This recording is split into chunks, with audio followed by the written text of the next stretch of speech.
नमो नारायण, जय महाकाल, जय मां बगलामुखी।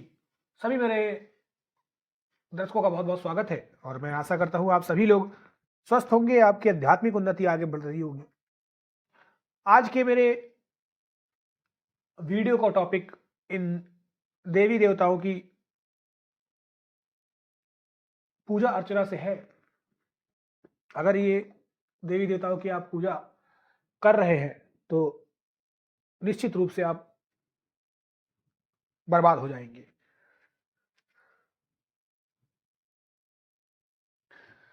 देखिए, हिंदू धर्म में ईश्वर आराधना के कई प्रकार हैं, जिन्हें हम संध्या वंदन, संध्योपासना, प्रार्थना, आराधना, ध्यान साधना, कीर्तन, भजन और पूजा आरती कहते हैं। सभी का अलग अलग महत्व है। जहां तक सवाल पूजा और आरती का है, तो यह किसकी करना चाहिए और किसकी नहीं, यह समझना बहुत जरूरी है। शास्त्रों में ईश्वर, देवी देवता और ब्रह्मा, विष्णु एवं शिव के अवतारों की पूजा ही और आरती का प्रचलन है, बाकी सभी का निषेध है। अधिकतर हिंदू ईश्वर, परमेश्वर, ब्रह्मा या भगवान को छोड़कर तरह तरह की प्राकृतिक एवं सांसारिक वस्तुएं, ग्रह, नक्षत्र, देवी देवता, नाग, भूत प्रेत, जिन्न, पिशाच, पितर और गुरुओं की पूजा करते हैं। ये व्यक्ति विशेष के ऊपर है, वो किसकी पूजा करे किसकी ना करे, हर इंसान स्वतंत्र है। लेकिन जैसा भाव होगा वैसा ही फल आपको मिलेगा। आपने कर्ण पिशाचिनी का नाम तो सुना ही होगा। यह कोई देवी नहीं है। पिशाचिनी पूजा या साधना में कर्ण पिशाचिनी, काम पिशाचिनी आदि का नाम प्रमुख है। पिशाच शब्द से यह ज्ञात होता है कि यह किसी खतरनाक भूत या प्रेत का नाम नहीं है। यह पूजा या साधनाएं भी तंत्र के अंतर्गत आती है। इसके अलावा योगिनी, सिद्ध, चारण, पितर, ग्रह, नक्षत्र, यक्ष और यक्षिणी, अप्सरा, वीर या वीर, गंधर्व, नाग, किन्नर, नायिका, डाकिनी, साकिनी, विद्याधर, दैत्य, दानव, सिद्ध, राक्षस, गुय्याक, भूत, वैताल, अघोर और जितने भी प्रकार के जिन्न और निम्न प्रकार के भूत प्रेत होते हैं उनकी पूजा करते हैं। हिंदू धर्म में मृतकों और भूतों की उपासना करने को तामसी, निकृष्ट बताया गया और केवल ईश्वर की शरण में जाने को कहा गया है। भूतान, प्रेत, गणान चादि यनंती तामसः जना तमेव शरणम गच्छ सर्व भावेन भारतः गीता। अर्थात भूत प्रेतों की उपासना तामसिक लोग करते हैं। हे भारत, तुम हरेक प्रकार से ईश्वर की शरण में जाओ। जो सांसारिक इच्छाओं के अधीन है, उन्होंने अपने लिए ईश्वर के अतिरिक्त कुछ नहीं चुना।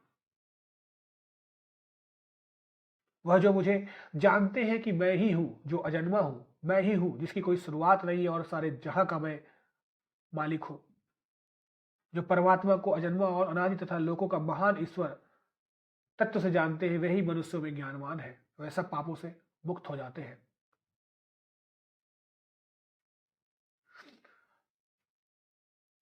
परमात्मा अनादि और अजन्मा है, परंतु मनुष्य, इतर जीव जंतु तथा जड़ जगत क्या है, वे सब के सब न अजन्मा है न अनादि है। परमात्मा बुद्धि, तत्व ज्ञान, विवेक, क्षमा, सत्य, दम, सुख, दुख, उत्पत्ति और अभाव, भय और अभय, अहिंसा, समता, संतोष, तप, दान, कीर्ति, अपकीर्ति, ऐसे ही प्राणियों की नाना प्रकार की भावनाएं परमात्मा से ही होती है। जो मनुष्य भगवान को छोड़कर भूत प्रेतों, पिशाचों, जिन्न, राक्षसी, बैताल इन सब की साधना करता है, उसे कुछ ना कुछ इसका फल जरूर चुकाना पड़ता है। जैसे बहुत सारी साधनाएं होती हैं, उसमें एक चीज ये है कि अगर आप भूत प्रेतों की साधनाएं करेंगे तो एक बात कंफर्म है, निश्चित है कि आपकी आत्मा को कभी शांति नहीं मिलेगी, मोक्ष नहीं मिलेगा और आपकी आत्मा इस दुनिया में भटकती रहेगी। अभी भी ऐसे कई सारे तत्व हैं भूत प्रेतों में, जो आपसे आपके काम के बदले आपकी आत्मा को गिरवी रख लेते हैं, बंधक बना लेते हैं और आप मजबूर हो जाते हैं, कुछ नहीं कर पाएंगे आप उनका। आपको वो सब चीज देंगे जो आप चाहते हैं, भौतिक सुख सुविधाएं, लेकिन बदले में आपको उन्हें अपनी आत्मा को देना पड़ेगा, बेचना पड़ जाएगा। उसके बाद ऐसा भी होता है कई कई बार कि आप इन जब निम्न इस तरह के पूजा पाठ अर्चना करते हैं, तब आपको घर में बहुत दिक्कतें आने लगती हैं, क्योंकि एक समय ऐसा आता है जैसे आप सांप को पालेंगे तो सांप आपको डसेगा, क्योंकि उसका काम है फन मारना, तो वो मारेगा। आप शेर को घर में नहीं पाल सकते हैं, वो हिंसक जानवर है, वो पालने की चीज नहीं है, और अगर आप पालते हैं, चैलेंज करते हैं, तो उसका खामियाजा भी आप भुगतेंगे। तो आपको ये जानना बहुत जरूरी है कि किस चीज का तत्व क्या है और किसको करना चाहिए। दूसरी बात है, बहुत से लोग अपने घर में माँ काली के उग्र रूप की पूजा करते हैं, भगवान भैरव की करते हैं, पंचमुखी हनुमान की करते हैं, जो बिल्कुल सरासर गलत है। अपने घर में कभी भी उग्र देवी देवताओं की फोटो नहीं होनी चाहिए। घर में इस प्रकार की साधनाएं शास्त्रों में वर्जित कही गई है, क्योंकि इन साधनाओं के लिए बहुत विशेष विधि विधान होता है, और चूंकि इन साधनाओं को गुरु के सानिध्य में ही करना चाहिए, इसलिए आश्रम, पहाड़, नदी का किनारा, तालाब, झरना, ऐसी जगह ही गुरुकुल वगैरह सर्वश्रेष्ठ होती है। अगर आप ईश्वर को चैलेंज करते हुए उनके उग्र स्वरूप की प्रार्थना करोगे, तो आप वैसा ही तत्व पाएंगे। आप ध्यान दें, अगर आप भगवान वीरभद्र की पूजा करते हैं,